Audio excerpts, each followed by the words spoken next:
We've all had that class in school where it felt like everyone understood the material except for you. Let's say in this scenario, the class that you were not so great at was a math class. You preferred English a little bit more.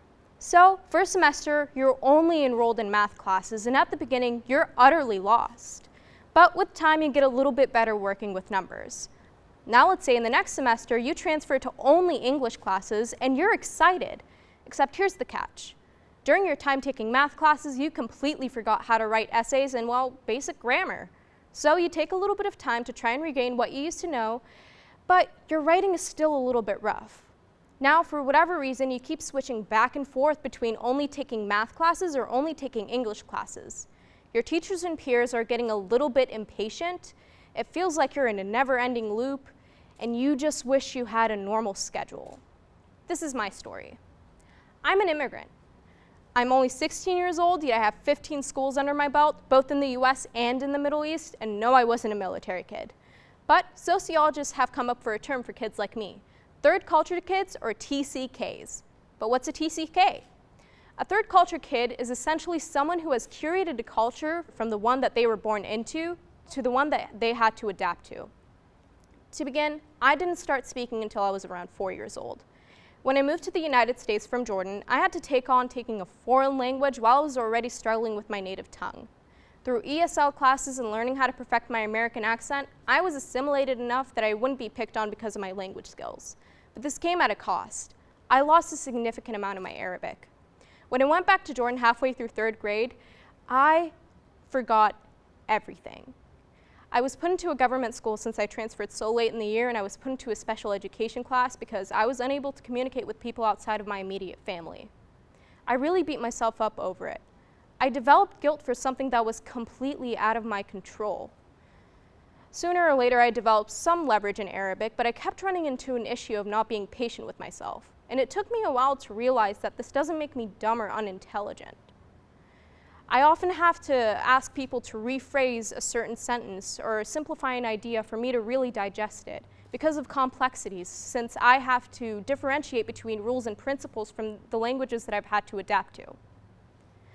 Now, if I could say the next thing from the highest rooftop just so people can really listen and understand it, I definitely would. Healthy adaptation does not mean allowing criticism of who you are as a person. Healthy adaptation does not mean allowing criticism of who you are as a person. To some people, it's not immediately obvious that I'm in fact a person of color. When I was younger, I had much tanner and darker skin. And it made me stick out like a sore thumb in a predominantly white town that didn't take too kindly to people from outside. As I've gotten older, I've received comments along the lines of, you know, if it weren't for your dark features and facial structure, you could totally pass off as white. Something that I used to take as a compliment.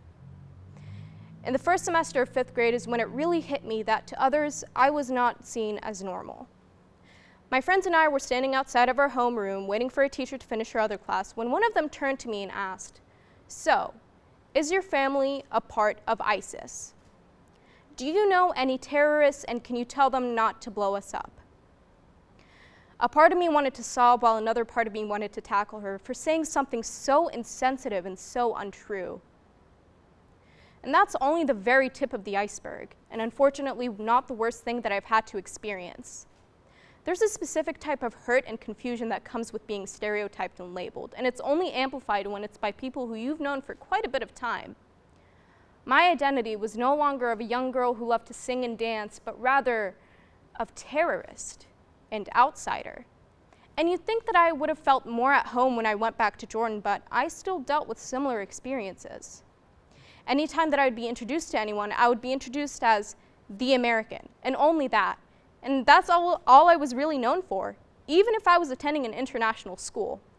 When Arabs meet a foreigner, they usually treat them with the utmost hospitality, respect, and kindness. But I was met with the double standard of being treated like a traitor, since I spoke English a little bit more than I spoke Arabic. When I would share my experiences in the States to anyone in Jordan, I would usually be met with snickering or looks of pity as if I was a toddler going on a tangent about some cartoon they watched. When I would bring this issue up to anyone, it would usually be dismissed as something hormonal. I was continuously going through an existential crisis and identity crisis throughout my childhood and teen years, and the worst part is, I was never taken seriously. Summer before 7th grade, I started looking up basic white girl outfits. Now, don't get me wrong, it's a very, very comfortable style, but I only wanted to dress this way as a means to erase my identity and to be normal. I basically whitewashed myself to the point where I just wanted to forget who I was exactly. I started referring to myself as exotic, pretending that I didn't know anything about the Middle East, just because it pleased people. Last year at the beginning of quarantine, I realized that no matter how hard I tried, I would never be seen as normal. And that was totally okay.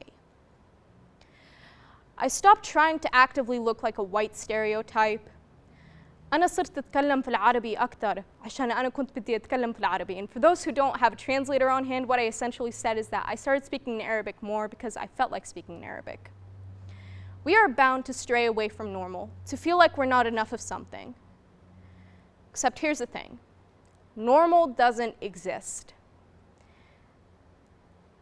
Just think with me for a while. What do you define as normal? Because what you define as normal is completely abnormal to another person. I was stuck trying to fit this stereotype and meet a middle ground between two cultures, but I couldn't because that middle ground didn't even exist. We've romanticized an idea that's rooted in perfectionism and glamorized through films, Instagram posts, and magazine covers. We are not meant to be perfect. We are meant to be human.